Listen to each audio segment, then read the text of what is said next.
কৃষ্ণ প্রিয়া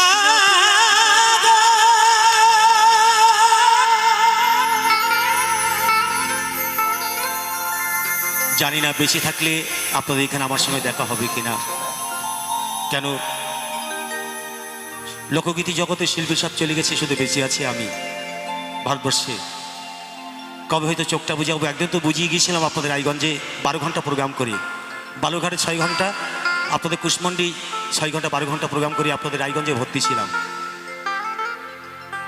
পেপারও দিয়ে দিয়েছিল আমার, তাই জানি না কে কখন চলে যাবি, তাই গাইছি আমার বিদায়ের গান।